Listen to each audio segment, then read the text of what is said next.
জামালপুরে জেঁকে বসেছে শীত, সেই সাথে বাড়ছে মানুষের দুর্ভোগ। সেখানকার আজকের খবর জানাতে আমাদের সাথে যুক্ত হচ্ছেন সহকর্মী আনসারি সুমন। সুমন, আজ শীত কেমন অনুভূত হচ্ছে সেখানে এবং সর্বনিম্ন তাপমাত্রা এখন কত? ধন্যবাদ রয়েল। মূলত শীতের তীব্রতা কিন্তু প্রতিদিনই বাড়ছে। গত কয়েকদিন ভারী কুয়াশা থাকলেও আজকে কুয়াশার পরিমাণ কিছুটা কম, তবে ঠান্ডা বাতাস এবং পানিতে জলীয় বাষ্পের পরিমাণ বেশি হওয়ার কারণে মূলত ছোট ছোট পানির কণা কিন্তু পুরো সময় জুড়েই চলছে সকাল থেকে, এবং শীতের তীব্রতা কিন্তু অন্যান্য দিনের চেয়ে আজকেও একটু বেশি আছে।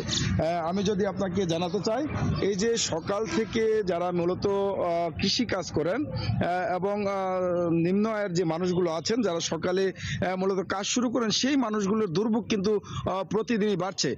সারাদিন যেমন সূর্যের দেখা মিলছে না, তেমনি এই যে কাজ করা মানুষগুলো তারা কিন্তু চরম দুর্ভোগে পড়ছেন।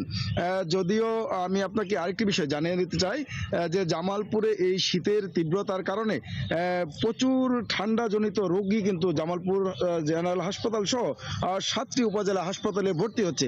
জামালপুর 250 শয্যা জেনারেল হাসপাতালে প্রতিদিন করে 650 থেকে 700 রোগী যেমন ভর্তি থাকছেন, তেমনি আউটডোরে 1800 থেকে 2000 রোগী কিন্তু চিকিৎসা নিচ্ছেন। আর এদের বেশিরভাগই ঠান্ডাজনিত নানা রোগ এবং ডায়রিয়া আক্রান্ত হয়ে কিন্তু হাসপাতালে ভর্তি হচ্ছেন।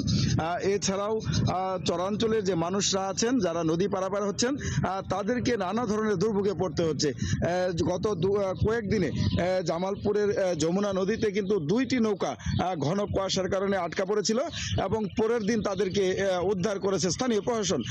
দুর্ভোগ কিন্তু নানাভাবেই, এই যে মানুষ যারা ঘর থেকে বের হচ্ছেন, যারা কাজে বের হচ্ছেন, যারা মাঠ পর্যায়ে কাজ করছেন, নিম্ন আয়ের যারা মানুষ আছেন, তাদের কিন্তু দুর্ভোগ বাড়ছে। যদিও প্রশাসনের পক্ষ থেকে বলা হচ্ছে যে শীতার্ত মানুষদের সহায়তায় উপজেলা প্রশাসন, জেলা প্রশাসন সবাই কাজ করছেন, কিন্তু এই যে শীতের দুর্ভোগ, সেটি লাঘবের জন্য কিন্তু পর্যাপ্ত যে গরম কাপড়ের ব্যবস্থা, সেটি কিন্তু জামালপুরের শীতার্ত মানুষদের নেই, বিশেষ করে চরাঞ্চলের মানুষদের নেই।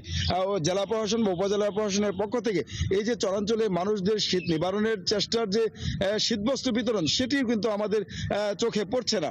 রয়েল।